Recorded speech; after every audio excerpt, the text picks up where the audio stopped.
الحمد لله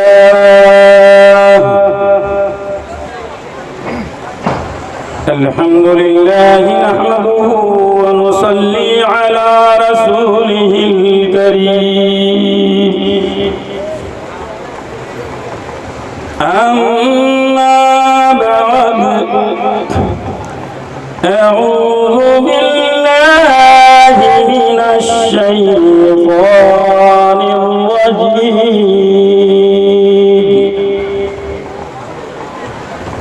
بسم الله الرحمن الرحيم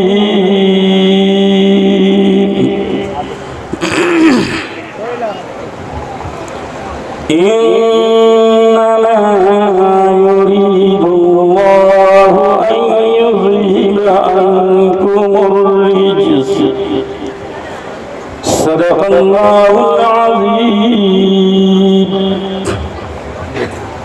وصدق رسوله النبي الأمين الكريم ونحن على ذلك لمن الشاهدين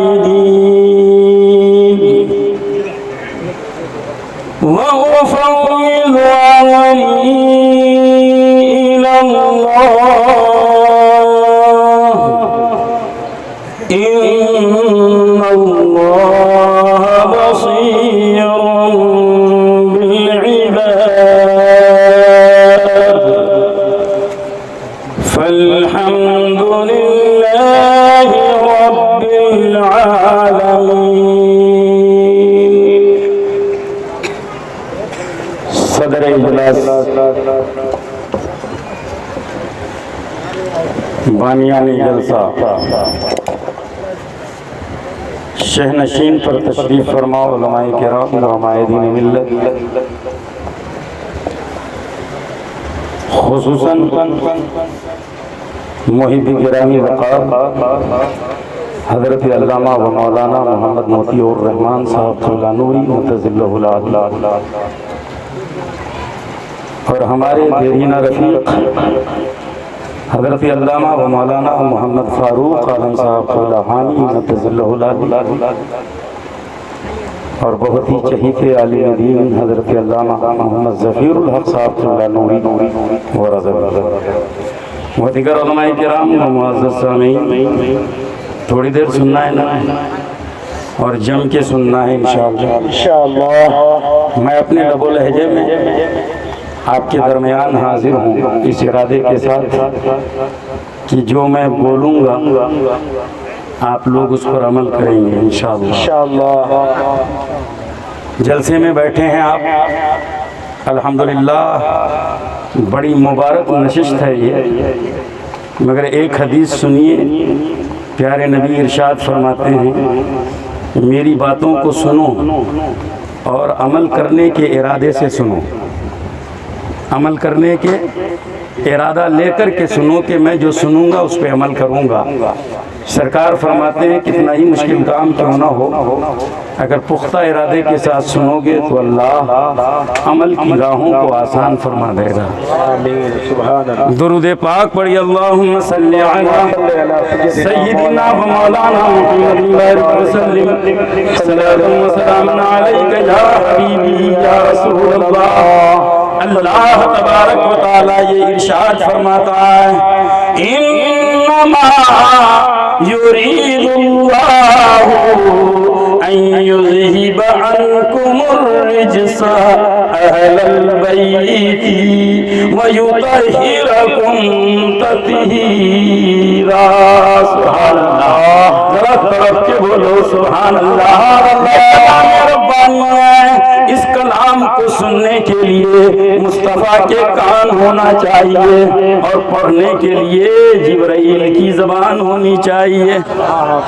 مگر کرم ہے مدینے والے کا، اسی کلام کو ہم بھی سنتے ہیں، سناتے بھی ہیں، پڑھتے بھی ہیں، پڑھاتے بھی ہیں، پڑھ پڑھ کے کامیاب بھی ہوتے ہیں، کامیاب کراتے بھی ہیں۔ سبحان اللہ سبحان اللہ۔ جس کی شان میں جلسہ ہے انہی کی شان میں یہ آیت نازل ہوئی ہے۔ اہل بیت کا کیا معنی ہے؟ گھر والے۔ ارے تمہارے گھر میں بھی گھر والے ہیں، ہمارے گھر میں بھی گھر والے ہیں، ساری دنیا میں لوگوں کے گھر والے ہیں، مگر مصطفیٰ کے گھر والے اتنے پیارے ہیں، اللہ نے ان کے گھر والوں کا ذکر قرآن پاک میں فرمایا ہے۔ ان کے گھر والوں کا ذکر قرآن پاک میں فرمایا ہے۔ یہ تیرے نبی کا اعجاز ہے، یہ میرے نبی کا کمال ہے۔ میرے نبی کی اولادوں کا ذکر اللہ نے قرآن پاک میں نازل فرمایا ہے، کی شان میں فرمایا۔ ارشاد فرماتا ہے انما یرید اللہ ان یذہب عنکم الرجس اہل البیت ویطہرکم تطہیرا۔ ذرا درد کے بولو سبحان اللہ، ذرا درد کے بولو سبحان اللہ۔